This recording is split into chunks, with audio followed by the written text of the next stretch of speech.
Rebirth of strangers love episode 6। अद्वैत ने उसे दोपहर की मीटिंग पोस्टपोन करने के लिए कहा। ओरिजिनल प्लान के हिसाब से अद्वैत को सिल्वर एज कॉर्पोरेशन के बॉस के साथ वर्क इंस्पेक्शन पर जाना था, मगर जब यह इम्पोर्टेंट नहीं है तो उसे पोस्टमैन किया जा सकता है।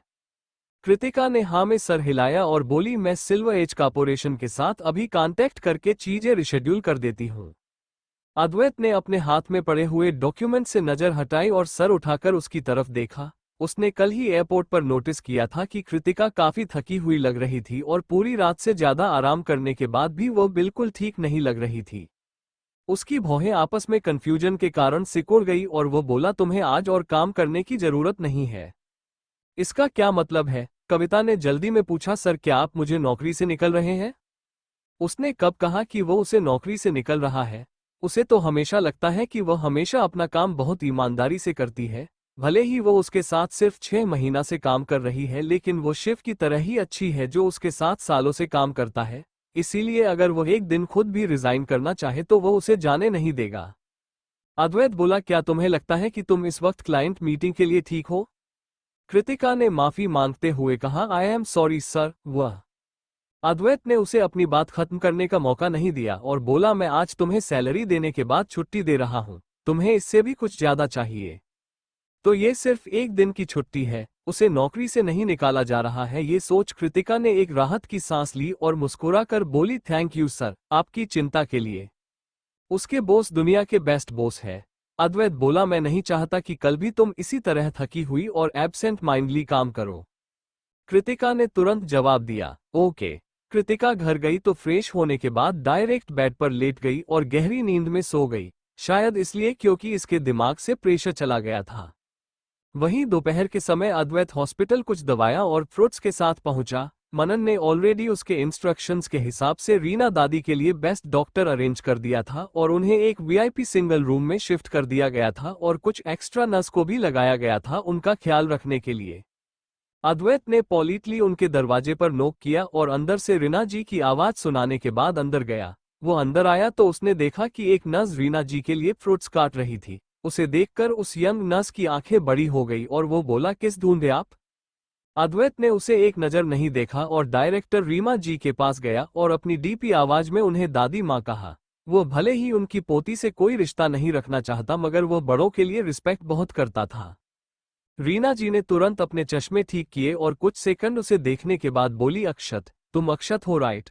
तुम तो अपनी फोटो से भी ज्यादा हैंडसम हो, मैंने तो तुम्हें पहचान ही नहीं, बैठो यहाँ। रीना जी की एक साइड बातों ने हमेशा शांत रहने वाले अद्वैत को थोड़ा सा परेशान कर दिया। उसने वो फ्रूट्स और दवाइयां उसने उस नर्स को दिए और बेड के बगल में बैठ गया। वो बिल्कुल एक रिस्पेक्टफुल स्टूडेंट लग रहा था जो अपने टीचर से मिल रहा हो। उसे देखकर रीना जी ने खुशी से कहा, अक्षत, मैंने सुना है कृति से कि तुम हमेशा अपने काम को लेकर बिजी रहते हो और ट्रैवल करते रहते हो, तो फिर तुम दोनों अपना डेली लाइफ में रिलेशनशिप कैसे मेंटेन करते हो? उनके पहले सवाल ने ही अद्वैत को स्पीचलेस कर दिया। रीना जी ने सोचा कि दूसरे लोगों के आसपास होने की वजह से वह थोड़ा शर्मा रहा है और उनसे बात नहीं कर रहा है, इसलिए उन्होंने हंसते हुए उनकी नर्स से कहा, मुझे अपने ग्रैंड सन इन लॉ से अकेले में कुछ बात करनी है, आप जाकर दूसरा काम कर लीजिए। रीना जी ने उस नर्स की नजरें अद्वैत पर महसूस कर ली थी, इसलिए उन्होंने ग्रैंड सन इन लॉ शब्द पर कुछ ज्यादा ही छोड़ दिया ताकि वह उसके बारे में कोई गलत ख्याल ना रखें। वह नर्स जानती थी कि उसे ज्यादा नहीं सोचना चाहिए, मगर जाने से पहले वो खुद को अद्वैत को एक बार दोबारा देखने से रोक नहीं पाई, जो कुछ ज्यादा ही हैंडसम था। वहीं दूसरी तरफ अद्वैत ने उस नर्स को बिल्कुल नहीं देखा, जिसकी वजह से रीना जी और खुश हो गई। उसे देखकर वह इतनी खुश थी कि हंसने लगी और उन्होंने कहा, अक्षत, मुझे बहुत खुशी हुई कि तुम मुझसे मिलने आ पाए। अद्वैत ने पॉलिटली जवाब दिया, इसमें मैंने कुछ खास नहीं किया है। रीना जी आगे बोली, तुम लोगों की शादी प्यार की वजह से नहीं हुई थी, इसलिए तुम्हें अपने रिश्ते को ठीक करने के लिए एक साथ और वक्त बिताना चाहिए। काम की वजह से अपने रिश्ते को इग्नोर मत करो। अद्वैत ने हाँ में सर हिलाया और बोला, जी बिल्कुल। वो ज्यादा बात नहीं कर रहा था। तो रीना जी ने आगे कहा, कृति बहुत स्ट्रांग है, वो अपनी कमजोरी जल्दी नहीं दिखती है, वो हमेशा अपने आप में ही रहती है, इसलिए तुम्हें उसका फ्यूचर में खुद ही ख्याल रखना पड़ेगा। तो अद्वैत ने इतना ही जवाब दिया, ऑल राइट। रीना जी बहुत कुछ बोली, लेकिन हर बात के आखिर में अद्वैत का एक ही जवाब होता, ऑल राइट। थोड़ी देर बाद रीना जी को कुछ गलत लगने लगा, इसलिए उन्होंने पूछा, अक्षत क्या तुम्हारे और कृति के बीच में कोई झगड़ा हुआ है या फिर कोई और प्रॉब्लम है? दादी माँ चिंता मत कीजिए, हमारे बीच में कोई झगड़ा नहीं हुआ है। लेकिन जैसा कि आपने कहा कि हमारी शादी की प्यार की वजह से नहीं हुई थी और शादी के बाद भी हम काम की वजह से अलग अलग ही रहते हैं ज्यादातर, इसलिए हमें अभी भी एक दूसरे के साथ की आदत नहीं पड़ी है। यही सबसे बेस्ट बहाना लगा अद्वैत को रीना जी की चिंता दूर करने का। उनकी शादी को लगभग 1.5 साल हो गया था और उन्हें अभी भी एक दूसरे के साथ की आदत नहीं पड़ी थी। इसका मतलब उनके बीच में कोई प्यार नहीं है। इस बिंदु को रीना जी बहुत अच्छे से समझ गई और उन्हें ये रिलायंस हुआ कि 1.5 साल की शादी के बाद भी उन्होंने इन दोनों को कभी एक साथ नहीं देखा और ना ही कृतिका अपने हस्बैंड का कभी नाम उनके सामने लेती है। रीना जी को रियलाइज हो गया कि उनकी शादी जितना उन्होंने सोचा था वैसी परफेक्ट बिल्कुल नहीं है। आजकल जो लोग एक दूसरे से पागलों की तरह प्यार करते हैं और उसके बाद शादी करते हैं उनका भी डिवोर्स हो जाता है, तो फिर जो एक दूसरे से प्यार ही नहीं करते तो उनकी बातें छोड़ दो। रीना जी जल्दी से जल्दी कृतिक की शादी करना चाहती थी ताकि कृतिका को कोई एक ऐसा इंसान मिल जाए जो उससे प्यार करे और उसकी केयर करे और उसे एक हैप्पी फैमिली मिल जाए जो बचपन से ही उसके पास नहीं थी। लेकिन अब ऐसा लगता है कि उन्होंने इतनी रिक्वेस्ट करके कृतिका की जो शादी करवाई थी उससे कृतिका खुश बिल्कुल नहीं है, बल्कि उसमें उसे दर्द और प्रेशर ही मिल रहा है और उनके बीच में प्यार ना होने की वजह से कृतिका को हर बार उनके सामने एक झूठ बोलना पड़ता है ताकि उन्हें कोई परेशानी ना हो। जब भी वो सोचती कि 1.5 सालों में उन्होंने कितना कृतिका के ऊपर प्रेशर डाला अक्षत से मिलने के लिए, उन्हें अपना दिल टूटता हुआ महसूस होता। उन्होंने सीधा पूछा, अक्षत मुझे सब साफ साफ बताओ, साफ साफ बताओ। क्या वो उन्हें बता दे कि उनकी पोती उसे चीट कर रही थी? क्या वो बर्दाश्त कर पाएंगी? क्या तुम लोगों ने ऑलरेडी डाइवोर्स ले लिया है? रीना जी ने अपने दर्द को काबू में करते हुए ये सवाल पूछा। जब उन्होंने ऑलरेडी अंदाजा लगा लिया था तो अद्वैत को लगा कि छुपाने का कोई फायदा नहीं है, इसलिए वो बोला, हमारा डिवोर्स अभी हुआ नहीं है मगर हम तैयारी कर रहे हैं। डिवोर्स का कारण क्या है? क्या तुम लोगों के बीच में फीलिंग्स कम है या फिर कोई और कारण है? रीना जी ने पूछा। कोई और कारण है? अद्वैत बोला। क्या कोई चांस नहीं है इस रिश्ते को बचाने का? रीना जी बोली। नहीं। अद्वैत का जवाब बहुत ही क्लियर और सख्त था। मुझे सही सही जवाब देने के लिए थैंक यू। रीना जी ने कुछ सेकंड सोचा और फिर बोली, मुझे ऑलरेडी पता चल गया था कि तुम लोग डिवोर्स ले रहे हो, लेकिन कृति को अभी मत बताना, बस इंतजार करना, तब तक मैं खुद उससे पूछ लूं। ओके। अद्वैत के जाने के बाद रीना जी काफी देर तक बेड पर लेटी हुई सोचती रही और एक बार अपने दिमाग को मजबूत करने के बाद उन्होंने कृतिका को कॉल किया। कृतिका, जिसकी नींद फोन कॉल से टूटी, उसने दूसरी तरफ से अपनी दादी माँ की खुशी भरी आवाज सुनी। कृति, अक्षत मुझसे मिलने आया था। वो बहुत हैंडसम और अच्छा है। उसने मुझे एक प्राइवेट रूम में डलवा दिया है और 2 नर्स को भी अरेंज कर दिया है। मेरे ध्यान रखने के लिए उसने हर चीज सोची है। तुम काम के बाद आज आराम कर सकती हो, अस्पताल आने की जरूरत नहीं है। ठीक है दादी माँ, बस आप टाइम पर खाना खा लीजिएगा, मैं कल काम के बाद आपके पास आऊंगी। अक्षत सचमुच अच्छा है, कृतिका ने सोचा और फिर उसे मैसेज भेजा, मिस्टर आहूजा, थैंक यू मेरी दादी माँ से मिलने के लिए, वो अभी बहुत खुश है। मैसेज भेजने के बाद कृतिका को किसी दूसरे का मैसेज आया, कृतिका, मैं इस वक्त दिल्ली में हूँ तो तुम्हें डिनर पर इनवाइट करना चाहती हूँ, क्या तुम फ्री हो? कृतिका को भी भूख लगी थी और मेरा एक अच्छी इंसान थी, इसलिए उसने मैसेज भेजा, ओके, हम कहाँ मिलने वाले हैं? मैं पहुँच जाऊंगी। मीरा ने जल्दी से उसे एक एड्रेस भेजा और लिखा, मैं तुम्हारा इंतजार कर रही हूँ। वही अद्वैत ने अपनी वाइफ का मैसेज देखा तो सोचा, वो कितनी बड़ी बेवकूफ है। अमन ने उसे सिगरेट देते हुए कहा, अद्वैत, अब किस लड़की ने तुम्हें गुस्सा दिला दिया? अद्वैत ने अपना फोन नीचे रखते हुए कहा, डिनर के लिए क्या ऑर्डर करना है? अमन बोला, अपनी वाइफ से पूछता हूँ, जो उसे खाना हो। अद्वैत हल्के से मुस्कुराया, तुम सच में अपनी वाइफ को खुद को कंट्रोल कर दे रहे हो? अमन बोला, मैं बस चाहता हूं कि मेरी वाइफ को मेरे बारे में सब कुछ पता हो। तुम्हारी तो शादी ऐसी है जैसे तुम्हारी कभी शादी हुई नहीं थी। तुम चाहते हो कि तुम्हारी वाइफ भी कंट्रोल करे, मगर वो नहीं चाहती। मेरा आज यहाँ दिल्ली अपनी नई फिल्म की प्रमोशन के लिए आई थी। वो इवेंट अभी अभी खत्म हुआ था और उसने अमन के पास आकर उसके गाल पर किस करते हुए कहा, मैंने अपने दोस्तों के साथ डिनर करने का प्लान बना लिया है, इसलिए मैं तुम्हारे साथ ही रहूंगी। तुम और अद्वैत अकेले कुछ टाइम स्पेंड कर सकते हो। अमन ने दांत पीसते हुए कहा, मैंने आज इतना इंपॉर्टेंट काम छोड़ दिया तुम्हारे साथ सिर्फ तुम्हारी नई मूवी का प्रमोशन के लिए आने के लिए, और तुम मुझे छोड़कर जा रही हो किसी और के साथ डिनर करने। मीरा बोली, मैंने तुम्हें आने के लिए नहीं कहा था, तुम जानबूझकर मेरे पीछे पीछे फॉलो करते हुए आए थे। अमन बोला, मीरा अगर तुम मुझे छोड़कर चली गई ना तो उदास हो जाऊंगा। मीरा ने उसे देखा और तुरंत आगे बढ़ने लगी। अमन ने तुरंत उसे फॉलो करते हैं कहा, बेबी आई एम सॉरी, क्या तुम मुझे अपने साथ ले चलोगी? मीरा बोली, नहीं, मेरा कृतिका के साथ डिनर करने का प्लान है और वो तुमसे पक्का नहीं मिलना चाहेगी, इसलिए तुम मेरे साथ नहीं आ सकते। अमन बोला, कृतिका अद्वैत की असिस्टेंट? मीरा बोली, हाँ। अमन बोला, तुम लोग इतने अच्छे दोस्त कब से हो गए? लड़कियों के बीच की दोस्ती तुम लड़कों को एक्सप्लेन नहीं कर सकती। मैं मीरा ने अपने हाथ छुड़ाते हुए कहा, मुझे फॉलो मत करना वरना मैं गुस्सा हो जाऊंगी। अमन ने हेल्पलेसली अपनी वाइफ को जाते हुए देखा और अद्वैत की तरफ मुड़कर बोला, अद्वैत हो गया तुम्हारा सोचना, तो बाहर चलोगे? अद्वैत ने आराम से स्मोकिंग करते हुए कहा, जोड़ मेरी कोई वाइफ नहीं है तो मैं क्यों जाऊं?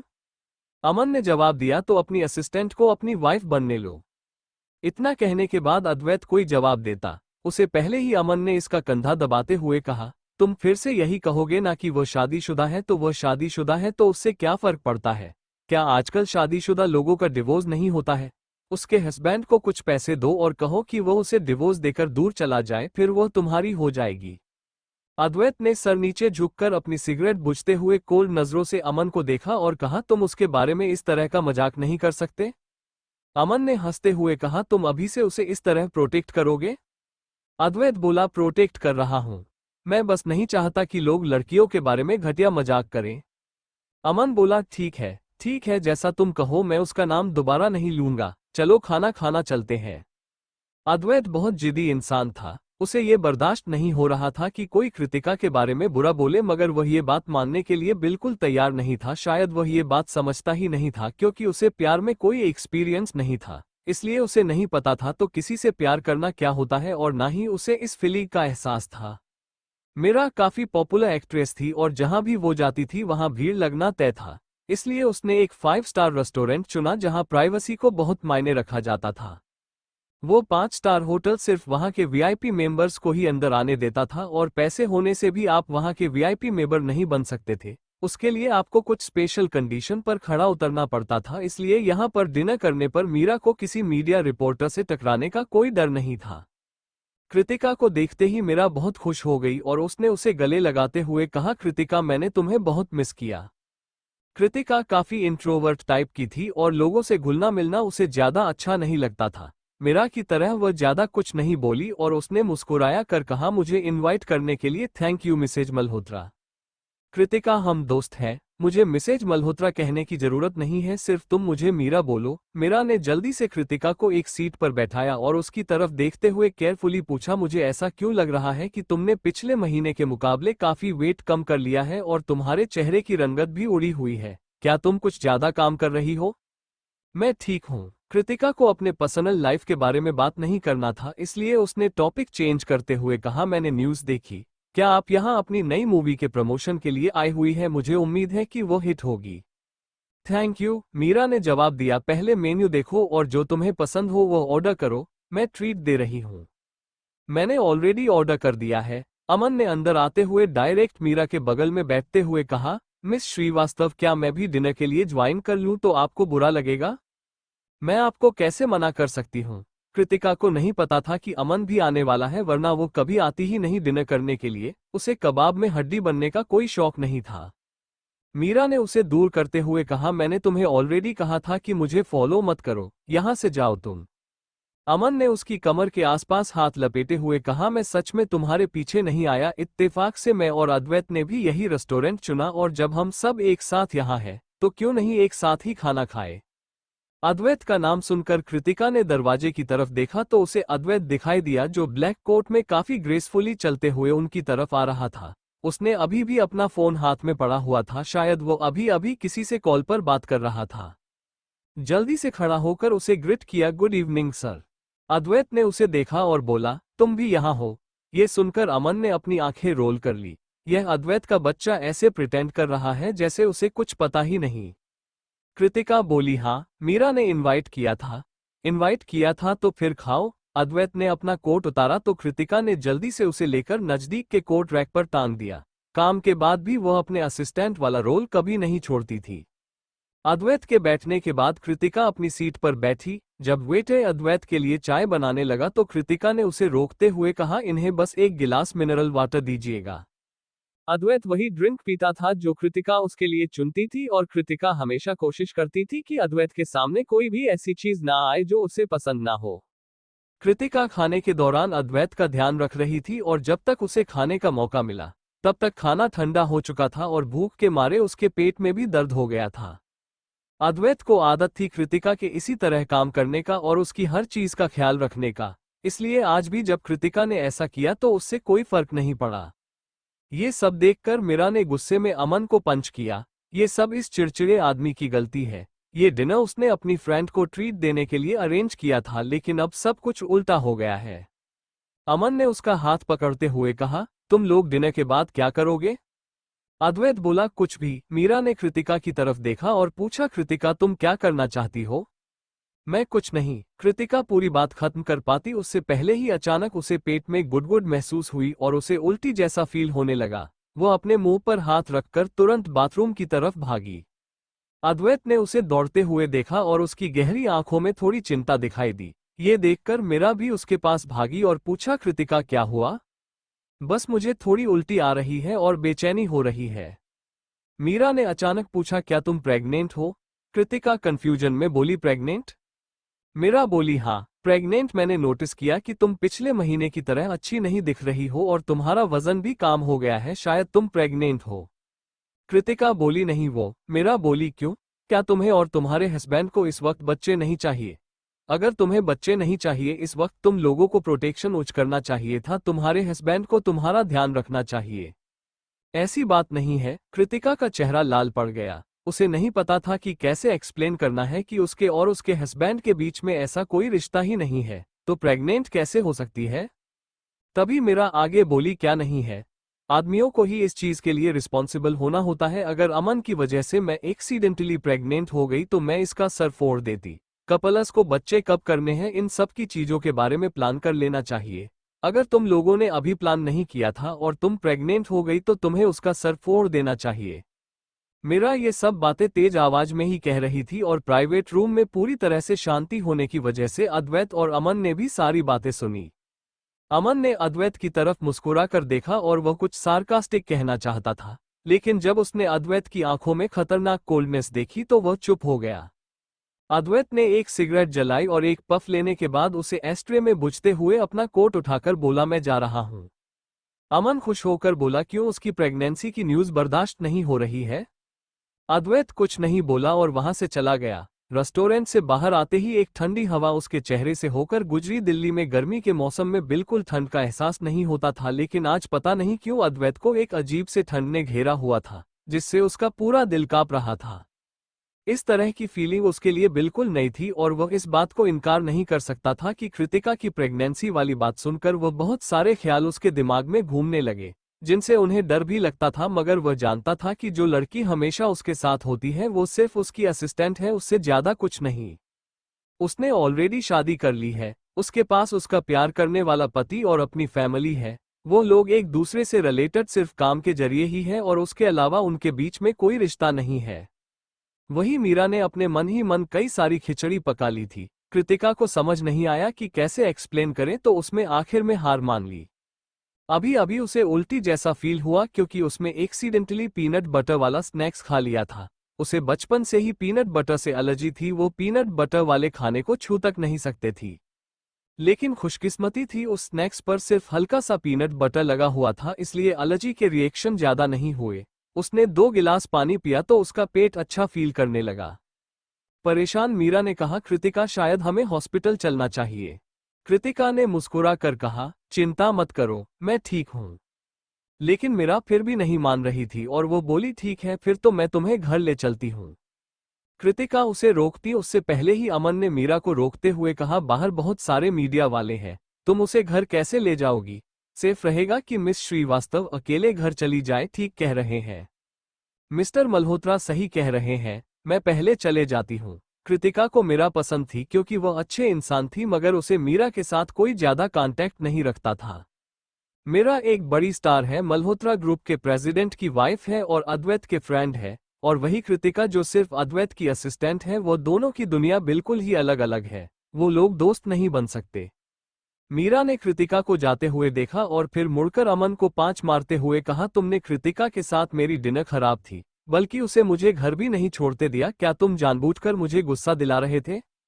अगर तुम कृतिका को घर छोड़ती तो अद्वैत उसे घर नहीं छोड़ पाता ना। अमन ने उसका हाथ पकड़कर आराम से उस पर किस करते हुए कहा, अद्वैत को एक मौका दो। मीरा जानती थी कि अमन क्या सोच रहा है, इसलिए वो बोली, कृतिका ऑलरेडी शादीशुदा है और शायद प्रेग्नेंट भी। तो क्या? अमन ने हंसते हुए कहा, अगर अद्वैत को वह पसंद है तो वह उससे बच नहीं सकती। ये सुनते ही मीरा कांप गई, पास गई, उसकी कोई सारी यादें उसके दिमाग में घूमने लगी। उससे बेहतर कोई नहीं जानता था कि अगर किसी पावरफुल आदमी को कोई चीज चाहिए हो तो उन जैसी ऑर्डिनरी लड़कियां उनके कंट्रोल से भाग नहीं सकती। अमन ने उसे गले लगाते हुए कहा, मुझे भूख लगी है, चलो होटल में वापस चलते हैं लेट नाइट स्नैक्स के लिए। मीरा उसकी बातों का मतलब समझ गई और उसने उसे डांटते हुए कहा, बेशर्म कहीं के। कृतिका ने बाहर निकलकर टाइम चेक किया तो उसके पास वक्त था, इसलिए उसने रास्ते में अपनी दादी माँ से मिलने का फैसला किया। वह रोड की साइड में जाकर एक टैक्सी रोकना ही वाली थी, तभी एक लग्जरियस गाड़ी धीरे से वहां आई और उसके सामने रुकी। अद्वैत जो बैक सीट पर बैठा हुआ था, उसने खिड़की का शीशा नीचे कर कहा, अंदर बैठ जाओ, मैं तुम्हें घर छोड़ दूंगा। वो गाड़ी के अंदर बैठा हुआ था, जहां कोई लाइट्स नहीं थी, लेकिन स्ट्रीट लाइट की रोशनी में अद्वैत के हैंडसम फीचर्स कृतिका को दिखाई दे रहे थे। उस डिम लाइट में उसके चेहरे के फीचर्स ऐसे थे जैसे वो कोई कहानी का कैरेक्टर हो, असली इंसान नहीं। और इतना हैंडसम इंसान को उसके साथ देखकर फिर अफवाहें जरूर उड़ेगी। सर, मैं अकेले घर जा सकती हूँ। वो काम के बाद उसके साथ नहीं रहना चाहती थी ताकि उसके बारे में कोई गलत ना सोचे। अद्वैत ने कृतिका के पतले पेट की तरफ देखा। वो कुछ कहना चाहता था मगर आखिर में बोल नहीं पाया और ड्राइवर को गाड़ी आगे बढ़ाने के लिए कहा। कृतिका टैक्सी लेकर अस्पताल पहुंची, तब उसे पता चला कि उसकी दादी माँ ने अपने आप को फिर से जनरल वार्ड में ट्रांसफर करवा लिया है और सारे स्पेशल अरेंजमेंट्स जो अक्षत ने किए थे उन्हें हटवा दिया है, ये कारण देकर कि वो पैसे वेस्ट नहीं करना चाहती। मगर कृतिका को फिर भी कुछ गड़बड़ लगी, इसलिए उसने पूछा, दादी माँ अपने और अक्षत ने आज दोपहर में किस बारे में बात की? रीना जी ने उसका हाथ पकड़कर धीरे से सहलाते हुए कहा, कृति, अगर तुम्हें डिसाइड कर लिया है डिवोर्स लेने का तो कर लो, दादी माँ तुम्हें हमेशा सपोर्ट करेगी। दादी माँ की बात सुनकर कृतिका उन्हें सच बताना चाहती थी, मगर उसमें रिस्क लेने की हिम्मत नहीं थी, इसलिए वो बोली, दादी माँ, अक्षत हमेशा काम के साथ बिजी रहता है, हम एक्चुअली में ठीक है। कृतिका जितना कोशिश कर रही थी उन्हें शो करने का, उतना रीना जी को बुरा लग रहा था और उन्होंने काफी रिग्रेटफुली कहा, मैं जब तुम्हें अक्षत से शादी करने के लिए कहा था तो मुझे लगा कि वो कोई ऐसा इंसान होगा जिस पर तुम पूरी जिंदगी भरोसा कर सको। मुझे उम्मीद थी कि तुम्हें उससे शादी करने के बाद एक कंप्लीट और हैप्पी फैमिली मिलेगी, एक ऐसा इंसान जो मेरी जगह तुम्हें प्रोटेक्ट कर सके। कृतिका अपनी दादी माँ की अच्छी इंटेंशन समझती थी। वो बोली, दादी माँ, मैं समझती हूँ, तुम नहीं समझती। रीना जी अपने आंसू पूछते हुए बोली, तुमने मेरे लिए शादी कर ली और इस बिना प्यार की शादी को निभाने की कोशिश कर रही हो, जो मैं नहीं चाहती थी, पर मैं बस तुम्हें खुश देखना चाहती थी। और जब ये शादी तुम्हें खुशी के बजाय दर्द और स्ट्रेस दे रही है तो उसे खत्म कर दो। दादी माँ, क्या सचमुच आपको ऐसा लगता है? अपनी दादी माँ का सपोर्ट प्रकार कृतिका बहुत खुश हो गई। ऐसा लगता है उसने अपनी दादी माँ की इंटेंशन को गलत समझ लिया था। रीना जी ने उसका सर सहलाते हुए कहा, तुम अक्षत को बता दो और टाइम सेट कर लो डिवोर्स के प्रोसीजर को आगे बढ़ने के लिए। ओके। कृतिका ने जल्दी से अपना फोन निकाला और मैसेज टाइप किया, मिस्टर आहूजा, क्या मैं डिवोर्स प्रोसीजर आगे बढ़ा सकती हूँ? हम फिर से कब शेड्यूल कर सकते हैं? मैसेज सेंड करने के बाद अक्षत के जवाब का इंतजार कृतिका इंतजार करने लगी, मगर तभी उसे मनन का कॉल आया, मिस श्रीवास्तव कल दोपहर 2 बजे सिटी हॉल सारे डॉक्यूमेंट्स लेकर आएगा। इस बार मुझे उम्मीद है कि आप टाइम पर पहुंच जाएंगी। दादी माँ, मुझे जाकर चीजें सेटल करनी होगी, नर्स प्लीज मेरी दादी का मन का ध्यान रखिएगा। ये कहकर कृतिका तुरंत वहां से चले गए। रीना जी ने उसे इतना खुश काफी टाइम से नहीं देखा था। वह नर्स बोली, आपका ग्रैंडसन इन लोग कोई आम इंसान नहीं दिखता है, उनका डिवोर्स हो रहा है, कितनी बुरी बात है। लेकिन रीना जी ने मुस्कुरा कर कहा, तो क्या फर्क पड़ता है, सबसे ज्यादा मायने रखती है मेरी कृति की खुशी, उससे ज्यादा कुछ नहीं। कृतिका जल्दी से घर पहुंची और हाल में बैठे टीवी देख रहे हैं कृष और अविका को उसने कुछ नहीं कहा, डायरेक्ट अपने रूम में भाग गई। उसे देखकर कृष और अविका भी उसके पीछे आए और उन्होंने पूछा, कृतिका क्या कर रही हो तुम? मेरी दादी माँ फाइनली डिवोर्स के लिए मान गई है, मैं डिवोर्स ले सकती हूँ, कृतिका ने काफी खुश होकर और एक्साइटेड होकर कहा। ये सुनकर वो दोनों भी खुश होकर और कृतिका का मैरिज सर्टिफिकेट ढूंढने के लिए उन्होंने पूरा घर उथल पुथल मचा दिया, मगर फिर भी उन्हें कृतिका का मैरिज सर्टिफिकेट नहीं मिला। अविका ने सोचते हुए कहा, क्या हमने उसे गलती से फेंक दिया है? कृष्ण ने पूछा, क्या तुम उसे घर लेकर आई थी? कृतिका ने थोड़ी देर सोचा और बोली, हाँ लेकर तो आई थी, लेकिन क्या अगर मुझे मैरिज सर्टिफिकेट नहीं मिला तो मुझे डिवोर्स नहीं मिलेगा? मैं ऑनलाइन चेक करता हूँ। कृष्ण ने जल्दी से इंफॉर्मेशन निकाली और बोला, अगर तुम्हारा वाला खो भी गया है तो कोई फर्क नहीं पड़ता, तुम्हारे हस्बैंड वाला तो है ना, उससे डिवोर्स हो जाएगा। ये सुनकर कृतिका ने एक राहत के सांस ली और बोली, मैं तो डर ही गई थी, मुझे लगा मुझे फिर से डिवोर्स नहीं मिलेगा। वो लोग फिर सोने चले गए। ज्यादा एक्साइटेड होने की वजह से कृतिका पूरी रात सो नहीं पाए, लेकिन अगली सुबह वह खुशी के मारे पूरी तरह एनर्जी में थी। जब वो सुबह घर से निकली तो उसने हर एक डॉक्यूमेंट्स अच्छे से चेक करके अपने बैग में रख दिया। बुरी सुबह अच्छे से काम करने के बाद कृतिका ने अद्वैत से कैजुअली छुट्टी के लिए पूछा, सर मुझे दोपहर में कुछ काम है तो मुझे हाफ डे ऑफ चाहिए। अद्वैत उसका अच्छा मूड बिना उसकी तरफ देखे हुए पता कर सकता था। वो कितनी खुश है, क्या ऐसा इसलिए क्योंकि वो सच में प्रेग्नेंट है? इसी ख्याल से अद्वैत को चिढ़ होने लगी। उसने मुठिया कसते हुए कहा, तुम छुट्टी ले सकती हो। कृतिका ने पूछा, सर क्या सच में आप मुझे छुट्टी दे रहे हैं? अद्वैत के लीडरशिप में कंपनी उस मुकाम तक पहुंच गई थी जहां वो कभी नहीं हुआ करती थी, और इसमें एम्प्लॉयज का भी काफी बड़ा हाथ था, जो पूरे डेडिकेशन से अपनी ड्यूटी पूरी करते थे। इसलिए अद्वैत को ज्यादा चिंता करने की जरूरत नहीं पड़ती थी। मगर अद्वैत कभी रिलैक्स नहीं होता था और रात दिन बिना थके काम करता था, और छुट्टी के दौरान भी वो काफी अजीब फील करने लगता था। अद्वैत, मैं छुट्टी दे रहा हूं, तुम्हें इसमें कोई प्रॉब्लम है? कृतिका, बिल्कुल नहीं। तभी शिव ने वो सवाल पूछ लिया जो अद्वैत पूछना चाहता था। कृतिका, आज तुम बहुत खुश दिख रही हो, क्या कुछ अच्छा हुआ है? कृतिका सचमुच आज बहुत अच्छे मूड में थी, मगर वो ऑब्वियसली दिखा नहीं रही थी, इसलिए उसने पूछा, क्या मैं सचमुच खुश दिख रही हूँ? शिव ने कहा, हाँ तुम काफी हैप्पी दिख रही हो, क्या हुआ हमें भी बताओ। कृतिका ने मुस्कुराया कर कहा, मॉडर्न एज की 3 सबसे बड़ी खुशियों में से एक। शिव बोला, वो क्या है? ओवरऑल वो एक अच्छी चीज है सर। शिव, मैं खाना खाने जा रही हूँ, कल मिलते हैं। कृतिका ने शिव को कोई क्लियर आंसर नहीं दिया, और अद्वैत जो साइड में बैठा सुन रहा था उसे भी वह जवाब नहीं मिला जो वह चाहता था। अभी दोपहर के 12 बजे थे, इसलिए जो टाइम उन्होंने डिसाइड किया था उसमें अभी 2 घंटे बाकी थे। कैफेटेरिया में लंच करने के बाद कृतिका तुरंत डिवोर्स के लिए कोर्ट पहुंची। इस बार उसके लेट होने की वजह से वो फिर से डिवोर्स प्रोसीजर लेट हो ना जाए। पिछली बार वो मैरिज रजिस्ट्रेशन के ऑफिस आई थी, आज से 1 साल और 7 महीने पहले, और फिर से वो इस कोर्ट में आ रही है। लेकिन हैरानी की बात यह है कि आज उसके डिवोर्स के दिन उसकी खुशी शादी से भी ज्यादा बढ़कर है।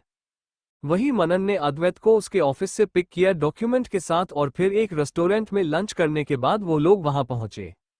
अकॉर्डिंग टू मनन, वो लोग ही हमेशा क्यों उसका इंतजार करें, इस बार वो लोग उसे इंतजार करवाएंगे। जब वो लोग पहुंचे तब 2:10 हो चुके थे। मनन ने अपनी गाड़ी एक ओपन और पार्किंग में थोड़ी दूरी पर पार्क की और उसे कोर्ट के बाहर ही कृतिका इंतजार करती हुई दिखाई थी। तो वो बोला, अद्वैत तुम्हारी वाइफ सच में इस बार टाइम पर आ गई है, उसे देखकर ऐसा लग रहा है जैसे वो हमारे आने का काफी टाइम से इंतजार कर रही हो। अद्वैत ने भी उसकी नजरों का पीछा किया, लेकिन उसे अपनी वाइफ कार्तिक नहीं देखी, बल्कि उसे उसकी असिस्टेंट कृतिका दिखी। उसने अपने कपड़े भी नहीं बदले थे, वो अभी भी ऑफिस के कपड़ों में ही थी, व्हाइट शर्ट और ब्लैक सूट और ट्राउजर। मनन बोला, तुम्हारी वाइफ सचमुच बहुत ब्यूटीफुल है, ऑर्डिनरी प्रोफेशनल कपड़ों में भी उसकी खूबसूरती नहीं छुप रही है। कितनी बुरी बात है कि जिससे वो दिल से प्यार करती है वो तुम नहीं कोई और है। क्या कहा तुमने अभी अभी? अचानक अद्वैत को कुछ रियलाइज हुआ और उसके दिल में बहुत सारे इमोशंस भरने लगे। उसने फिर पूछा, जो वहां सामने लड़की इंतजार कर रही है एंट्रेंस पर, वो मेरी वाइफ है? उसका सवाल सुनकर मनन को ऐसा लगा जैसे उसने दुनिया का सबसे बड़ा जोक सुन लिया हो। वो बोला, क्या तुम अब मुझसे ये कहने वाले हो कि तुम अपनी खुद की बीवी को नहीं पहचानते? अद्वैत, उसे कभी डाउट ही नहीं हुआ कि वो एक वक्त पर 2 कृतिका से नहीं मिल सकता है। अद्वैत ने जल्दी से अपना फोन निकाल और कॉन्टैक्ट लिस्ट में वो लड़की से जो नाम सेट किया हुआ था उसे देखने लगा, मगर उसे कॉल करने में हिचकिचाहट हो रही थी। उसे डर था कि अगर उसने डायल किया तो सामने खड़ी कृतिका उस फोन को नहीं उठाएगी। मनन के बार बार कहने पर अद्वैत ने फाइनली डायल किया। कॉल जैसे ही फोन कनेक्ट हुआ, अद्वैत तुरंत सामने खड़ी कृतिका को देखने लगा और दिल ही दिल में कुछ प्रार्थना करने लगा। वो यही उम्मीद कर रहा था कि कृतिका ही उसका फोन उठाए। कुछ रिंग जाने के बाद वो नर्वसली वेट कर रहा था। तभी कृतिका ने अपने बैग से फोन निकाला और कॉल पिक किया और दूसरी तरफ से अद्वैत को जानी पहचानी लड़की की आवाज सुनाई दी, मैं यहाँ गई हूँ, आप लोग अब तक यहाँ क्यों नहीं पहुंचे? अद्वैत ने कोई जवाब नहीं दिया और जल्दी से कॉल कट कर दिया और फिर मनन से बोला, मुझे मैरिज सर्टिफिकेट दो। मनन ने फाइल में से वो सर्टिफिकेट निकाला और उसे दिया। मैरिज सर्टिफिकेट पर 2 फोटो लगे हुए थे, जिसमें कृतिका की वही फोटो थी जिसमें कृतिका ने हमेशा की तरह एक व्हाइट शर्ट और अपने बालों का बनाया हुआ था। कई मिनट तक से हैरानी में रहने के बाद अचानक से अद्वैत को बहुत खुशी महसूस हुई। पहली बार उसे अपना दिल इतना तेजी से धड़कता हुआ महसूस हो रहा था जैसे वो अभी बाहर आ जाएगा। कृतिका उसकी वाइफ है, उसकी छोटी सी असिस्टेंट उसकी लीगल वाइफ है, वही वो आदमी है जो लीगली उस पर पूरी तरह से हक रखता है। कोई फर्क नहीं पड़ता कि वो क्या सोचती है या फिर वो किसके बच्ची के साथ प्रेग्नेंट है। ये सारी बातें, ये सच्चाई नहीं बदल सकती थी, वो उसकी वाइफ है। अद्वैत ने अपने अंदर की खुशी को कंट्रोल किया और किसी को कॉल करके कहा, मुझे कृतिका की और उसके आसपास के लोगों की सारी इन्फॉर्मेशन 2 घंटे के अंदर चाहिए। तभी मनन बोला, अद्वैत के बच्चे गाड़ी से बाहर निकाल, किसका इंतजार कर रहा है तू? अद्वैत ने मैरिज सर्टिफिकेट पर लगी हुई कृतिका की फोटो को प्यार से छुआ और बोला, मुझे डिवोर्स नहीं चाहिए। मनन ने गुस्से में कहा, क्या तुम दोनों मेरे साथ मजाक कर रहे हो? आखिरी बार उसे डिवोर्स नहीं चाहिए था और इस बार तुझे नहीं चाहिए। जैसे ही उसने अपनी बात खत्म की तभी कृतिका का फोन आया। कॉल उठाते ही कृतिका बोली, मिस्टर मनन, आप लोग कब आने वाले हैं?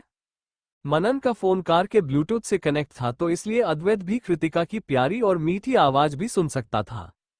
मनन ने अद्वैत की तरफ देखा जो बिना मतलब के मुस्कुराया जा रहा था, इसलिए आखिर में वो बोला, और Miss Shrivastava, I am sorry, मेरे क्लाइंट मिस्टर आहूजा ने कहा कि उन्हें अब डिवोर्स नहीं चाहिए। ये सुनकर एक दूसरी तरफ से कृतिका की गुस्से भरी आवाज सुनाई थी, क्या तुम मुझसे मजाक कर रहे हो? मनन ने जवाब दिया, मिस श्रीवास्तव, क्या आपने भी हमारे साथ ऐसे ही नहीं किया था? हमने भी इस बार किया ऐसा बराबर। ये सुनकर कृतिका और गुस्सा हो गई और बोली, क्या तुम दोनों पागल हो गए हो? डिवोर्स कोई जोक है? मनन फिर से बोला, आप वापस चली जाइए, जब उसे डिवोर्स चाहिए होगा तो मैं आपको इन्फॉर्म कर दूंगा। ये सुनकर कृतिका बोली, देखिए मैं मानती हूँ मेरी गलती थी कि पिछली बार मैं वक्त पर नहीं पहुंच पाए। इस बार आप लोग नहीं आए तो इस बार हिसाब बराबर, दूसरा टाइम सेट कर लेते हैं, कैसा रहेगा, कल या फिर 2 दिन बाद? मनन ने जवाब दिया, ये तो मिस्टर आहूजा के मूड पर डिपेंड करता है। कृतिका बोली, वही इंसान था जिसे डिवोर्स चाहिए थी और अब उसे नहीं चाहिए, वो सोच क्या रहा है? इसका मतलब क्या है? कृतिका के गुस्से भरी आवाज सुनकर की तरफ देखा, जो सब कुछ सुनकर भी गुस्सा नहीं हुआ बल्कि मुस्कुराया जा रहा था। मुझे लगता है कि वो पक्का पागल हो गया है, मनन बोला और फिर उसने कहा, मिस श्रीवास्तव, उसके साथ बहस मत कीजिए, आपकी शादी तो फिर भी कागज पर ही है, आप दूसरे लड़कों को डेट। वो अपनी बात खत्म कर पाता उससे पहले ही अद्वैत ने उसका फोन लिया और कॉल कट कर दिया। मनन ने उसे देखा और कहा, तुम्हें भी तो पता है कि उसका एक बॉयफ्रेंड है, तुम तो अब क्यों गुस्सा हो रहे हो? अचानक से अद्वैत को दोपहर में कृतिका और शिव के बीच जो बात हुई थी वह याद आई और उसने पूछा, वैसे मॉडर्न सोसाइटी में 3 सबसे बड़ी खुशियां क्या होती है? मनन ने जवाब दिया, लड़कों के लिए प्रमोशन, अमीर होना या फिर बहुत ही खूबसूरत बीवी मिलना, और लड़कियों के लिए भी प्रमोशन, करियर में सक्सेसफुल होना और हस्बैंड का मर जाना। ये सुनकर अद्वैत को समझ में आया कि आज सुबह कृतिका इतनी एक्साइटेड और खुशी यूं इसलिए थी क्योंकि उसका डिवोर्स होने वाला था, जिससे उसका चेहरा डार्क हो गया और वो बोला, चुप हो जाओ तुम अब। मनन। अद्वैत उसकी गाड़ी से उतरा और अपनी गाड़ी जो उसने थोड़ी देर पहले मंगा ली थी उसमें बैठकर ड्राइवर से बोला, ड्राइवर, पहले कृतिका को पिक करो और फिर क्रिस्टल कैप्चर चलो। कृतिका रोड के साइड में गुस्से में चले जा रही थी और धीरे धीरे बोल जा रही थी, उसे आदमी को तो मैं छोड़ूंगी नहीं, वह आदमी पागल हो गया है, पहले उसे ही डाइवोर्स चाहिए था मगर अब उसे नहीं चाहिए। क्या वो गेम खेल रहा है मेरे साथ? ध्यान न देने की वजह से कृतिका लगभग साइड में आ रही गाड़ी से टकराई गई थी। अगर तुम्हें ड्राइविंग नहीं आती है तो गाड़ी लेकर निकलते क्यों हो किसी की जान देने के लिए? कृतिका ने चिल्लाने के बाद फाइनली सामने खड़ी लग्जरियस गाड़ी को देखा, जो दुनिया में ज्यादा नहीं थी और दिल्ली में तो अद्वैत के अलावा किसी के पास नहीं थी। कृतिका ने बेडशीट की तरफ देखा तो जैसा कि उसे उम्मीद थी उसकी नजरें अद्वैत की डीप और कॉम्प्लिकेटेड नजरों से मिली। वो उसकी तरफ ऐसे देख रहा था जैसे वह कोई अजनबी हो। कृतिका ने जल्दी से एक परफेक्ट स्माइल के साथ पूछा, सर आप यहाँ क्या कर रहे हैं? बस यहाँ से गुजर रहा था। अद्वैत गाड़ी से उतरा तो उसने नोटिस किया है कि कृतिका गुस्से में है मगर फिर भी मुस्कुराने का नाटक कर रही है। उसने पूछा, तुम तो काम के वक्त काफी खुश थी, ब्रेक के दौरान इतने गुस्से में क्यों हो? डिवोर्स उसका पर्सनल मामला था, इसलिए कृतिका उससे इस बारे में बात नहीं करना चाहती थी। वो बोली, सर अगर कोई काम नहीं है तो मैं जाना चाहूंगी। उसे इतनी जल्दबाजी में खुद से दूर जाता हुआ देख अद्वैत को बिल्कुल अच्छा नहीं लगा और वो बोला, किसने कहा कि मुझे कोई फर्क नहीं पड़ेगा? कृतिका बोली, क्या चाहिए सर आपको? गाड़ी में बैठो। अद्वैत ने गाड़ी का दरवाजा खोला और उसे बैठने का इशारा किया। कृतिका ने कुछ कदम पीछे लिया और फिर गाड़ी के ड्राइवर वाली सीट के पास दूसरी तरफ जाकर बोली, सर मैं पैसेंजर सीट पर बैठ जाती हूँ। अद्वैत ने उसे कुछ नहीं कहा। गाड़ी में बैठने के बाद कृतिका ने अपने इमोशंस को बहुत कंट्रोल करने की कोशिश की। उसका रूल था कि वो पर्सनल फीलिंग काम के वक्त नहीं लेकर आती है। उसने पूछा, सर हम लोग कहाँ जा रहे हैं? आप मुझे बता दीजिए ताकि मैं पूरी तरह से तैयार रहूं। अद्वैत ने कोई जवाब नहीं दिया। उसका दिल काफी सारे इमोशंस से भरा हुआ था। क्या वो भी उसी की तरह है जिसे नहीं पता कि वो दोनों हस्बैंड वाइफ है, या फिर उसे सब कुछ पता है मगर वह किसी और से प्यार करती है इसलिए उसकी आइडेंटिटी को मनाना नहीं चाहती? इस अंदाजा ने उसे और इरिटेट कर दिया। उसने अपनी इमोशंस को कंट्रोल किया ताकि वो कृतिका को डरा ना दे। कृतिका। अपना नाम सुनकर कृतिका ने तुरंत पीछे मुड़कर देखा है तो उसकी नजरें अद्वैत के डिप आंखों से मिली।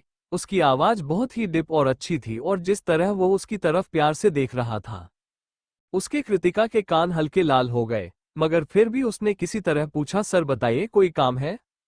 कृतिका। उसने आगे कुछ नहीं कहा, बस बार बार उसका नाम लेता रहा। कृतिका बोली, सर प्लीज ऐसा मत कीजिए, मुझे बताइए आपको कोई काम है? आपको क्या चाहिए?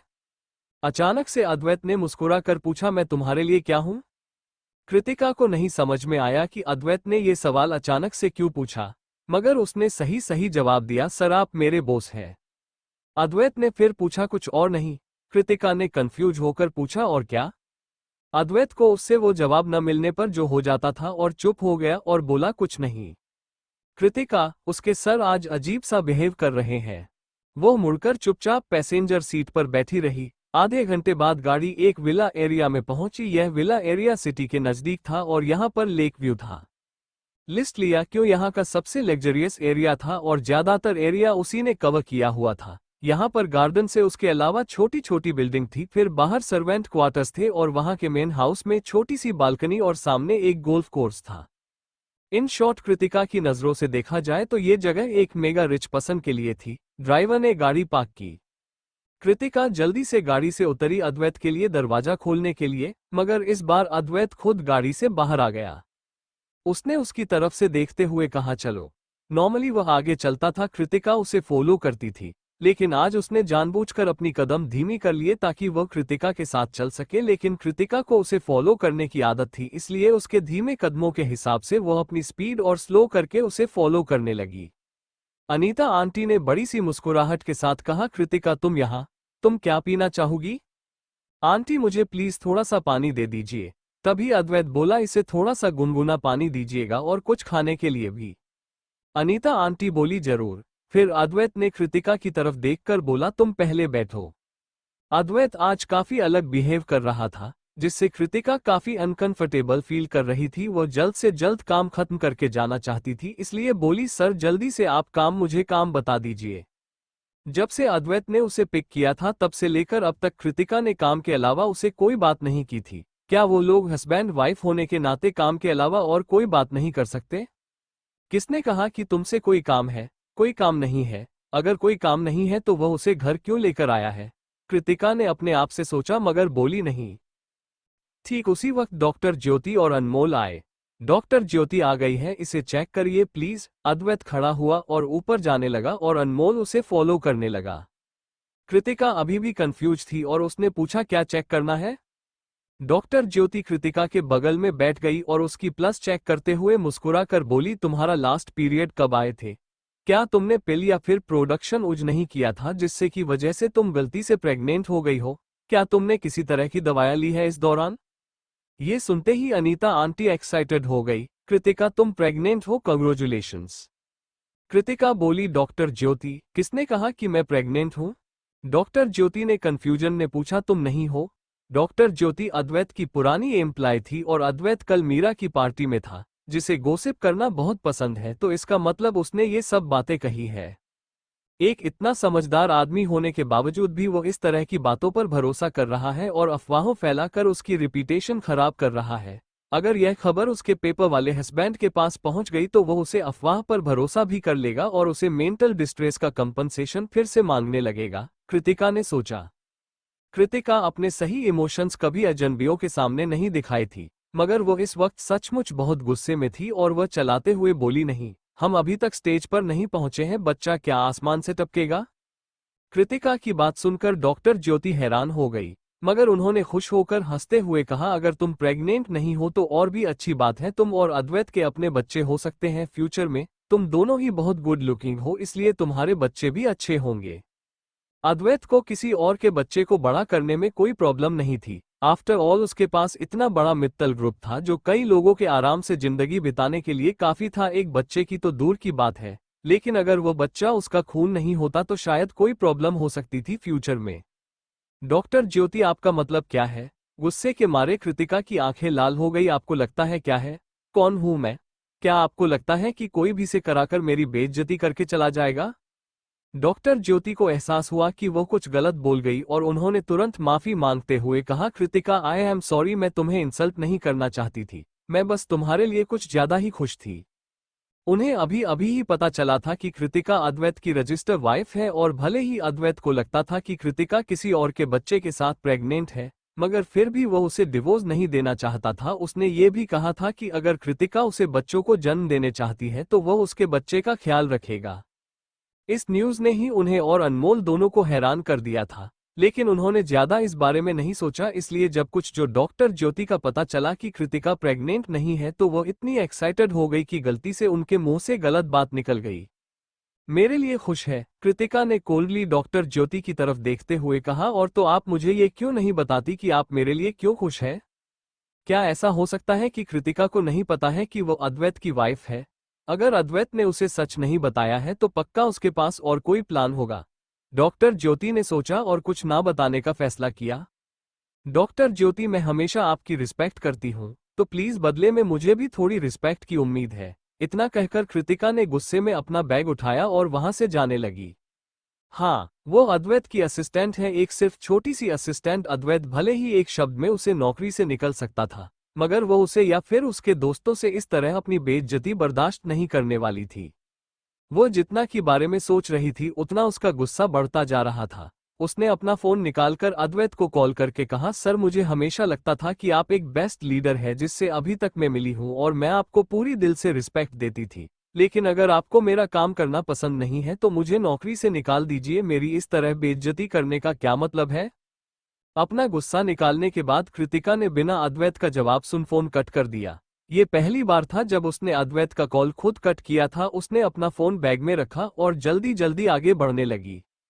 वो प्राइवेट विला एरिया इतना बड़ा था कि कम से कम 1 घंटे चलने के बाद वो यहाँ से बाहर निकल पाएगी कोई टैक्सी लेने के लिए। थोड़ी देर चलने के बाद उसे एक गाड़ी की आवाज सुनाई दी। कृतिका तुरंत साइड हट गई तो गाड़ी उसके और करीब आ गई और अद्वैत की डिप आवाज उसे सुनाई दी, अंदर बैठ जाओ, मैं तुम्हें वापस छोड़ देता हूँ। कृतिका अभी भी गुस्से में थी और उसने तो नौकरी छोड़ने का भी फैसला कर दिया था, इसलिए वो बोली, सर, क्या आप मेरी बेइज्जती करने के बाद मुझे रिस्पेक्ट देने की कोशिश कर रहा है? अद्वैत अपनी गाड़ी से बाहर आया और उसके पास चलते हुए आया और उसे देखने लगा। उसके पास उससे कहने के लिए बहुत कुछ था, लेकिन आखिर में उसके मुंह से सिर्फ कुछ शब्द निकले, कृतिका, आई एम सॉरी। उसने उसका नाम लेकर सिंसियरली माफी मांगी, क्योंकि यह माफी सिर्फ आज की ऑफेंस के लिए नहीं थी, बल्कि इसलिए भी थी कि एक हस्बैंड होने के नाते वो अपनी ड्यूटीज पूरी नहीं कर पाया और यहाँ तक कि उसने उसे मिसअंडरस्टैंड किया कि वो उसे चीट कर रही है। अनमोल कृतिका की जो भी इंफॉर्मेशन लेकर आया था अद्वैत ने उसे ध्यान से पढ़ लिया था और कृतिका की हर एक इंफॉर्मेशन उसे काफी हट कर रही थी। कृतिका की मॉम सुनीता ने कृतिका के जन्म के तुरंत बाद ही उसके डैड को छोड़ दिया और उज्जैन छोड़कर कहीं दूर चली गई, जिसके बाद किसी ने उनके बारे में कुछ नहीं सुना। और जब कृतिका 5 साल की थी तो उसकी डैड की मौत एक कार एक्सीडेंट में हो गई। इसलिए उसकी दादी माँ ने ही उसे बड़ा किया है और वो बचपन से लेकर आज तक काफी कुछ सहती आई है और उसकी फैमिली सिचुएशन इतनी अच्छी न होने की वजह से वह काफी जल्दी मैच्योर हो गई थी और हमेशा अपनी दादी माँ की कामों में मदद करती रहती थी और सिर्फ 17 साल की उम्र में उसे दिल्ली यूनिवर्सिटी में अपनी अच्छी मार्क्स की वजह से एडमिशन मिल गया था। उसने सोचा कि वह एक बार और अच्छे कॉलेज में चली जाए तो उसकी लाइफ अच्छी हो जाएगी, मगर कुछ महीने बाद ही उसे फंसाया गया और उसे पर इल्जाम लगाकर उज्जैन से जाने के लिए मजबूर किया गया, जिसकी वजह से वो कई सालों तक अपने होमटाउन जा नहीं पाई थी। और वो जब सब कुछ सेटल करके दिल्ली आए तो उसे लड़के जिसने उसके साथ रहने और उसे पूरी जिंदगी प्रोटेक्ट करने का वादा किया था, वो भी उसे छोड़कर चला गया। अगले 2 सालों तक वो पार्ट टाइम जॉब्स और कई सारे काम करती रही, जिसकी वजह से जब वह ग्रेजुएट हुई तो उसके पास इतने पैसे थे जिसके मिलकर वह अपने दोस्तों के साथ एक स्टूडियो खोल पाई और ठीक उसी वक्त उसने अपनी ग्रेजुएशन और पढ़ाई के दम पर मित्तल ग्रुप के एक ब्रांच को ज्वाइन किया। जल्दी हुई उनकी दादी माँ की वजह से उसने लीगली अक्षत से शादी कर ली और उसके लीगल वाइफ बन गई। शादी होने से पहले उसने बहुत कुछ बड़ा झेला था और एक हस्बैंड होने के नाते वह शादी के बाद उसे प्रोटेक्ट करेगा। मगर शादी के बाद हुआ क्या, वो उसे 1 साल के लिए छोड़कर चला गया और जब वह लौटा तो काम पर जब लोग उसके बारे में लोग बुरा बोल रहे थे तो वह भी वही था, लेकिन फिर भी उसने उसे कोल्डली अपने आप को इनोसेंट प्रूफ करने के लिए कहा। वो कहाँ था जब वो उज्जैन अकेले गई और उन लोगों ने उसे परेशान किया? उसके दोस्त हमेशा उसके साथ हैं जब भी उसे मदद की जरूरत थी और एक हस्बैंड होने के नाते उसने उसकी कोई मदद नहीं की बल्कि उसके लिए मुसीबतें बढ़ाया रहा। उसमें और उसे लड़के में क्या फर्क है जिसने उसे सालों पहले सबसे जरूरत वाली वक्त पर छोड़ा था? अद्वैत बहुत ही गिल्टी और शर्मिंदा फील कर रहा था, जिस वजह से वो कृतिका को अपनी असली आइडेंटिटी भी नहीं बता पाया और वो बोला, I am really sorry Kritika. Advait को इतना सिंसियरली माफी मांगता हुआ देखकर कृतिका ने कहा, सर मैं आपको माफ करती हूँ, प्लीज आप और अपने आपके दोस्त मेरे बारे में गलत बातें बोलना बंद कर दीजिए। आपकी शादी हो गई है और मेरी भी, मैं आपके बारे में कभी गलत नहीं सोचा है। भले ही उसने अपने हस्बैंड का चेहरा भी नहीं याद था, लेकिन उसने कभी अपना शादीशुदा वाला स्टेटस छुपाया नहीं। वो अपनी शादी को लेकर बिल्कुल लॉयल रहेगी जब तक उसका डिवोर्स नहीं हो जाता। लेकिन उसे यह नहीं पता था कि अद्वैत डेस्परेटली चाहता था कि एक कृतिका उसके बारे में कुछ गलत सोचे और उसके साथ रहने के बारे में सोचे। क्या मैं तुम्हें घर छोड़ सकता हूँ? अद्वैत ने धीरे से अपना हाथ उसका हाथ पकड़ने के लिए आगे बढ़ाया, मगर अपनी आइडेंटिटी ना बताने की वजह से वह रुक गया। सर परेशान होने की जरूरत नहीं है, मैं केब ले लूंगी। भले ही आज कृतिका उस पर गुस्सा हुई और अद्वैत ने उससे माफी मांगा, लेकिन वह भूली नहीं थी कि अद्वैत अगर अपनी असलियत पर आ जाए तो कितना डरावना हो सकता है, इसलिए वो उसके साथ नहीं जाना चाहती थी। उसके मना करने पर अद्वैत ने हार मानकर कहा, तो ठीक है, अनमोल तुम्हें घर छोड़ देगा। Okay, thank you sir. Kritika तुरंत मान गई, उसे भी आपके लिए इतनी दूर चलने का मन नहीं था। अद्वैत हमेशा से जानता था कि कृतिका काम के बाहर उससे अच्छी दूरी मेंटेन करके रखती है और उसने उसे तुरंत रिजेक्ट कर दिया और अनमोल उसे घर ले जाए इसमें उसे कोई प्रॉब्लम नहीं है। इस बात में अद्वैत को और अनकंफर्टेबल करवा दिया।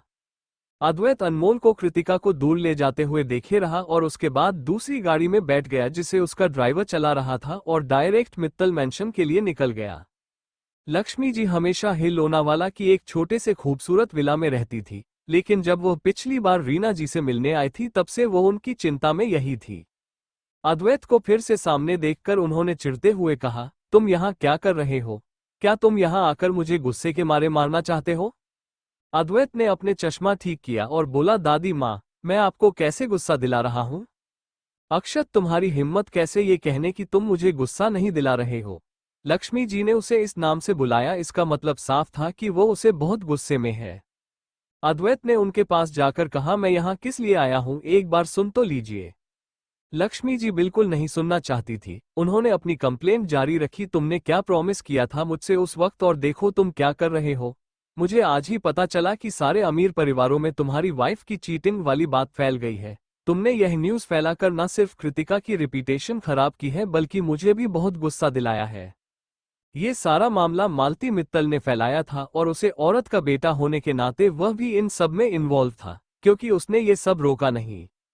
लेकिन ये बात उसने लक्ष्मी जी को नहीं बताई और बोला, दादी माँ, मैं यह मामला संभाल लूंगा और कोई भी कृतिका के ऊपर दोबारा इल्जाम नहीं लग पाएगा। लक्ष्मी जी ने यह न्यूज़ सुनने के बाद से दोपहर का खाना भी नहीं खाया था। वो बोली, तुम एक आदमी हो, तुम्हें नहीं पता कि सोसाइटी में लड़कियों के लिए रिपीटेशन कितनी जरूरी होती है। अगर तुम्हें डिवोर्स चाहिए तो दो डाइवोर्स और बात खत्म करो। तुम इतना बड़ा ड्रामा क्रिएट करने की क्या जरूरत है? तुम्हें पता है कि इसके बाद कृतिका की दोबारा शादी नहीं हो पाएगी, बहुत मुश्किल होगी। कृतिका की दोबारा शादी की बात सुनकर अद्वैत की आंखें डार्क हो गई और वह बोला, वो मेरी वाइफ है, वो किसी और से शादी क्यों करेगी? तुम डिवोर्स के बाद उसे अपनी वाइफ कर रहे हो, क्या तुम्हें नहीं लगता कि कुछ ज्यादा ही लेट हो गया है? लक्ष्मी जी ने अपने चेस्ट पर हाथ रखते हुए कहा, भागो यहां से, मुझे परेशान मत करो, तुम्हारी वजह से मुझे हार्ट अटैक आ जाएगा। हमारे डिवोर्स नहीं हुआ है, अद्वैत ने सख्त आवाज में कहा। कृतिका अभी भी मेरी वाइफ है और हमेशा रहेगी। यह एक ऐसी सच्चाई है जो कोई नहीं बदल सकता। लक्ष्मी जी ने सुन तो उन्हें ऐसा लगा जैसे उन्होंने कुछ गलत सुन लिया है और वो बोली, क्या कहा तुमने अभी अभी? अद्वैत ने फिर से क्लियर किया, मैं डिवोर्स नहीं चाहता, कृतिका ही मेरी वाइफ रहेगी। लक्ष्मी जी ने उसे ऊपर से नीचे तक देखा और पूछा, तुम्हारा मन इतनी जल्दी कैसे बदल गया? अद्वैत उनके बगल में बैठे हुए बोला, क्योंकि मुझे अभी अभी रियलाइज हुआ है दादी माँ की आप बिल्कुल ठीक थी। कृतिका सचमुच बहुत अच्छी है और मेरी खुशकिस्मती है कि मेरी उससे शादी हुई है। लक्ष्मी जी को अद्वैत में अचानक आए इस बदलाव का कारण समझ नहीं आ रहा था। वह तो कृतिका का नाम लेने से भी गुस्सा हो जाता था, लेकिन इस वक्त वह उसे अपनी वाइफ कह रहा है, जैसे उसे डर हो कि अगर वह उसे अपने पास नहीं रखेगा तो कोई उसे दूर ले जाएगा। अद्वैत बोला, मैंने उससे पहले गलत समझा, लेकिन आप मेरे दिमाग में बिल्कुल क्लियर है कि वह किस तरह की लड़की है। मैं उसे प्रोटेक्ट करना चाहता हूँ और उसके साथ एक अच्छी जिंदगी जीना चाहता हूँ। इतना कहकर अद्वैत रुका और फिर आगे बोला, लेकिन शायद वो ऐसा नहीं चाहती है। क्या तुम्हें लगता है कि कृतिका कोई पेट है या फिर कोई सामान है? लक्ष्मी जी ने उसके सर पर मारते हुए कहा, अगर मैं कृतिका की जगह होती ना तो मैं तुम्हारी जान ले लेती अपने हाथों से और तुम्हारा चेहरा दोबारा कभी नहीं देखती। यही सबसे बड़ा कारण था कि उसने अपनी आइडेंटिटी रिवील नहीं की। भले कृतिका ऊपर से जेटल दिखती थी मगर वह अंदर ही अंदर बहुत स्ट्रांग थी। अगर वह जान जाएगी कि उसका हस्बैंड अक्षत अद्वैत ही है, जिसने उसे चीटिंग के लिए मिसअंडरस्टैंड किया और उसी की वजह से उसकी रिपीटेशन खराब हुई है, तो वह कभी उसे एक्सेप्ट नहीं करेगी और शायद कंपनी से भी रिजाइन करके चली जाए। उसे कृतिका की नजरों में अपनी इमेज सुधारनी होगी ताकि वह उसे एक मौका दे। ये सब सुनकर लक्ष्मी जी भी समझ गई कि अद्वैत इस बार किस मकसद से यहाँ आया है। वो बोली, क्या चाहते हो तुम, मैं क्या करूं? मैं तुम्हारी बात सुनने से पहले ही क्लियर कर देती हूँ, तुम्हें अपनी वाइफ का दिल खुद जितना होगा। मैं इसमें तुम्हारी मदद नहीं करने वाली हूँ। मैं उसकी दादी माँ के लिए बेस्ट हॉस्पिटल और डॉक्टर रेंज करना चाहता हूँ जो उसका ध्यान रख सके और वह जल्दी ठीक हो जाए और कृतिका को किसी तरह की कोई चिंता ना हो। अभी यही सबसे बेस्ट तरीका था कृतिका के साथ उसने जो कुछ भी किया उसके लिए कंपनसेट करने का। अगर वह ये सब खुद करेगा तो खुद का बिल्कुल एक्सेप्ट नहीं करेगी, इसलिए उसमें उसे अपनी दादी माँ की मदद चाहिए थी। लक्ष्मी जी बोली, यह प्रॉब्लम आसान है सॉल्व करनी। वैसे भी मैं कृतिका की दादी यानी कि रीना को मेरे साथ रहने के लिए लाने वाली थी, मैं तो बस एक बहाना ढूंढ रही थी। अब जब तुम्हारा डिवोर्स नहीं हुआ है तो यह आसानी से हो जाएगा। अद्वैत ने यह सुनकर एक राहत की सांस ली और बोला, थैंक यू दादी माँ। तभी लक्ष्मी जी बोली, मगर मैं तुम्हें वार्न कर देती हूँ, अगर फिर से तुमने कुछ गलत किया ना तो मैं खुद तुम्हारी बैंड बजा दूंगी। मैं कुछ नहीं करूंगा। इस बार वो पूरी तरह से डिटरमिन था कृतिका के हस्बैंड की रिस्पांसिबिलिटी लेने के लिए और उसे प्रोटेक्ट करने के लिए। लेकिन क्या कृतिका उसे यह मौका देगी? अपने 28 सालों में पहली बार अद्वैत को लग रहा था कि वो किसी चीज में हार जाएगा, जिससे वो थोड़ा हेल्पलेस फील कर रहा था। लक्ष्मी दादी हमेशा हर काम के लिए जल्दबाजी में रहती थी। वह बोली, चलो अभी अस्पताल जाते हैं और उसे जल्द से जल्द इस मामले को सेटल करते हैं ताकि मैं शांत रहूं। अद्वैत भी वही सोच रहा था। वही कृतिका हॉस्पिटल के बाहर टहल रही थी। उसका आज डिवोर्स नहीं हुआ, इसलिए उसकी दादी माँ को जब इस बारे में पता चलेगा तो वह पक्का चिंता करेगी। वह नहीं चाहती थी कि उसकी दादी माँ चिंता करे, मगर उसके पास इस वक्त इस चीज को छुपाने का कोई अच्छा सॉल्यूशन भी नहीं था। आधे घंटे तक हिचकिचाने के बाद कृतिक ने फाइनली अपनी दादी माँ को सच बताने का फैसला किया। एक झूठ को छुपाने के लिए 100 झूठ और बोलने पड़ते हैं और कभी ना कभी तो उसकी दादी माँ को पता चल ही जाएगा। उसकी दादी में सच में समझदार इंसान थी। जैसे ही कृतिका अंदर आई उसने भले ही अपने एक्सप्रेशन एडजस्ट कर लिए थे मगर रीना जी ने नोटिस कर लिया और पूछा, कृतिका क्या डाइवोर्स में कोई मुसीबत हुई? अक्षत ने अपना मन बदल लिया है। कृतिका ने अपनी दादी माँ के रिएक्शन देखते हुए कहा, मगर चिंता मत कीजिए, वो डिवोर्स देता है या फिर नहीं उससे हमारी जिंदगी ऊपर कोई फर्क नहीं पड़ेगा। रीना जी बहुत शांति थी, कृतिका से भी ज्यादा शांत। उन्होंने पूछा, क्या उसने बताया कि वो क्यों अब डिवोर्स नहीं चाहता?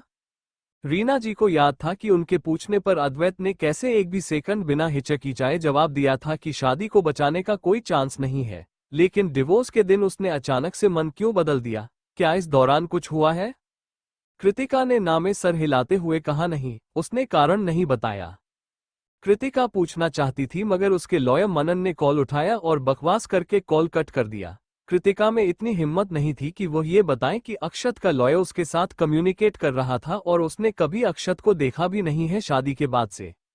वो ये भी नहीं बता सकती थी कि उनकी शादी के तुरंत बाद अक्षत गायब हो गया था और सिर्फ डिवोर्स के लिए ही सामने आया। अगर उसने ये कहा तो उसकी दादी माँ को लगेगा कि अक्षत को उसकी फिक्र नहीं है और उनकी वजह से ही कृतिका इस मुसीबत में फंस गई है। कृतिका, भले ही तुम्हारे पास कोई सपोर्ट नहीं है या फिर तुम्हारे पास तुम्हारे पेरेंट्स नहीं है, मगर जब तक मैं जिंदा हूं मैं अक्षत को तुम्हें परेशान नहीं कर रही दूंगी, रीना जी ने कहा और अपना फोन लेते हुए बोली, मैं अभी लक्ष्मी को फोन करूंगी और उसे बताऊंगी इसका पोता उसके लिए बहुत खास होगा। लेकिन मेरी पोती भी मेरी जान है जिसे मैंने बहुत प्यार से पाल पोस कर बड़ा किया है। रीना, तुम बिल्कुल ठीक कह रही हो, इस मामले में मैं तुम्हारे और कृति के साथ ही हूँ। लक्ष्मी जी ने वोट का दरवाजा खोला और तेज आवाज में बोली, अक्षत इंसान ही नहीं है। और फिर अंदर आकर उन्होंने आगे कहा, सबसे पहले उसने डिवोर्स के लिए बात की और अब उसे डिवोर्स चाहिए ही नहीं। उसे क्या लगता है कौन है कीर्ति? वो बदमाश लड़का, अगर उसने अपना चेहरा मुझे दोबारा दिखाने की हिम्मत की तुम उसकी टांगे तोड़ दूंगी, वो मुझे पागल कर देगा। लक्ष्मी दादी जी की बातें सुनकर रीना जी कुछ भी कहने में हिचकिचाने लगी और उन्हें शांत करने लगी। लक्ष्मी, चिंता मत करो, बैठ जाओ और पानी पियो, ज्यादा गुस्सा होने की जरूरत नहीं है। लक्ष्मी जी रीना जी के पास पहुंची और उनका हाथ टाइटली पकड़ के हल्के से आंसुओं के साथ कहा, रीना, मैं जानती हूं तुम सॉफ्ट हार्टेड हो, लेकिन मैं तुम्हारी काइंडनेस का फायदा नहीं उठा सकती।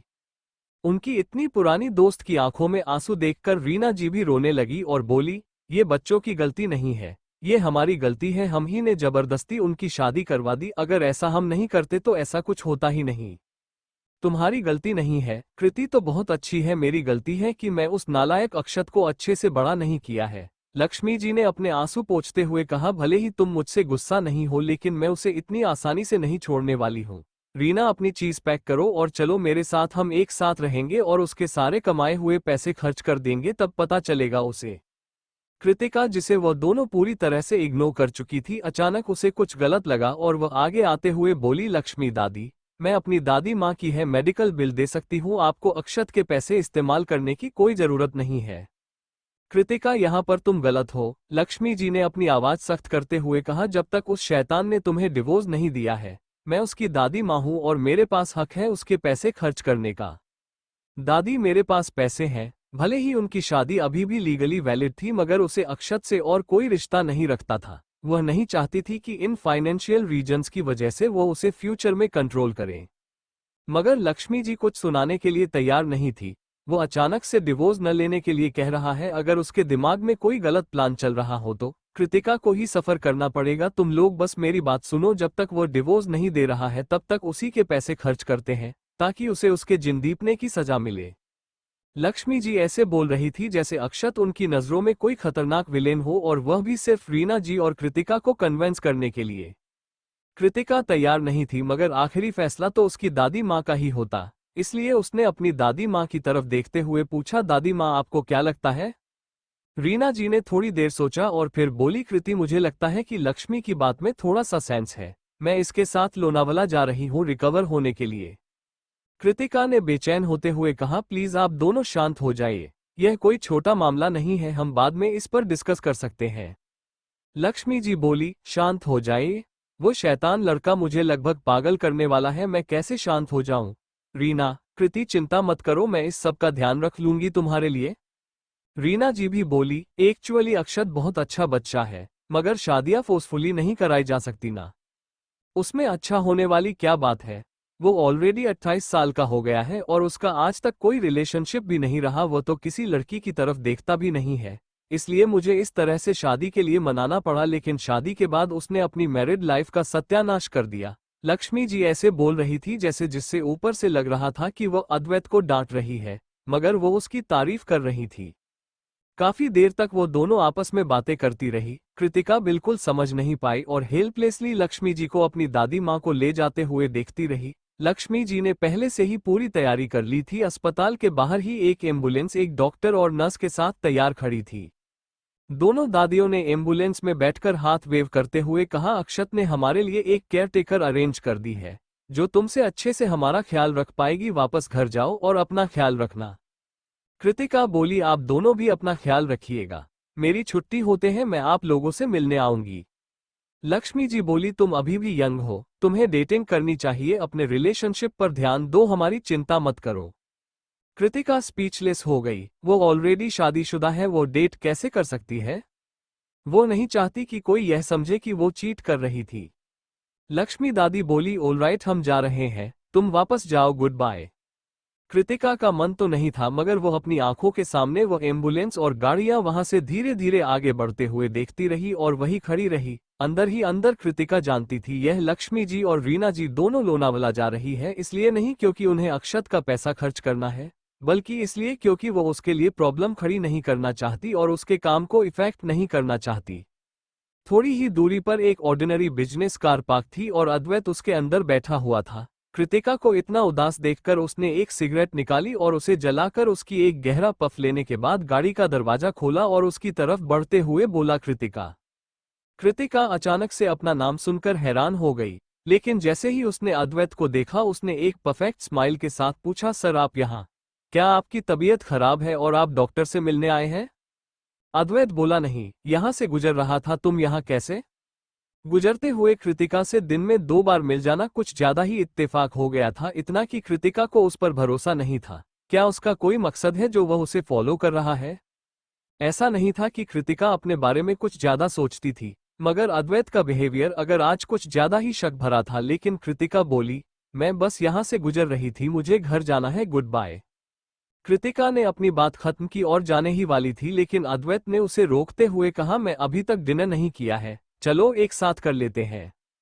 उसे डिनर पर इनवाइट करना उसके बॉस सचमुच आज स्ट्रेंज बिहेव कर रहे हैं।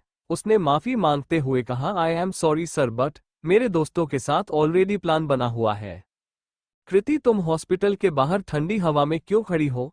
कृष और अविका तुरंत वहां पहुंचे तो उन्होंने कृतिका को किसी आदमी के साथ रोड पर खड़े होकर बातें करते हुए देखा, लेकिन उस आदमी की पीठ उनकी तरफ होनी है की वजह से वो उसका चेहरा नहीं देख पा रहे थे। वो दोनों बिल्कुल टाइम पर आए थे। कृतिका ने जल्दी से उनके पास जाते हुए कहा, मैंने तुम लोगों से कहा था ना कि रेस्टोरेंट में मेरा इंतजार करो, तुम लोग यहाँ क्यों आए? कृष को उसका हिंट समझ नहीं पाया और उसने अपने हाथ में ही पकड़ा हुआ टिफिन दिखाते हुए कहा, अविका और मैं काम से आज जल्दी घर चले गए थे, तो हमने दादी के लिए स्पेशली सूप बनाया है। कृतिका बोली, शायद दादी यह नहीं पी पाएंगे। तो वो दोनों शॉक हो गई और पूछा, क्या कहा तुमने अभी? कृतिका को एहसास हुआ कि उसने जो बात कही वो उन्हें गलत तरीके से ले रहे हैं, इसलिए उसने जल्दी से एक्सप्लेन किया, मेरा मतलब है कि लक्ष्मी दादी आई थी और वह दादी माँ को अपने साथ को लोलावना अपने घर लेकर गई है, वही इलाज होगा उनका। अविका बोली, लक्ष्मी दादी दादी माँ को अपने साथ लेकर गई है, लेकिन तुम्हारा और अक्षत का तो ऑलरेडी डिवोर्स हो गया है, तो वो लोग इतनी मदद क्यों कर रहे हैं तुम्हारी? कृतिका ने हेल्पलेसली कहा, हमारा डिवोर्स नहीं हुआ। अविका ने पूछा, क्यों नहीं? कृतिका बोली, उसने अपना माइंड चेंज कर दिया। अविका गुस्से में चिल्लाते हुए बोली, वह आदमी जब तुम सबसे बड़ी मुसीबत में थी तो उसने डिवोर्स के लिए कहा, लेकिन अब उसे डिवोर्स नहीं चाहिए और वह दादी माँ को भी अपने साथ लोनावाला लेकर गया है, उसकी इंटेंशन सही नहीं लगता मुझे। कृष भी हाँ में सर हिलाते हुए कहा, उसके कोई ना कोई प्लान जरूर होगा। वही अद्वैत जिसके मुंह पर ही वो लोग उसे डांटे जा रहे थे, वो अंदर ही अंदर गिल्टी फील कर रहा था। Thank you for listening. मुझे उम्मीद है आपको ये स्टोरी पसंद आई होगी। अगर आपको पसंद आए है तो प्लीज लाइक और कमेंट करना ना भूलें और मोर स्टोरीज के लिए सब्सक्राइब करें। मिलते हैं नेक्स्ट वीडियो में।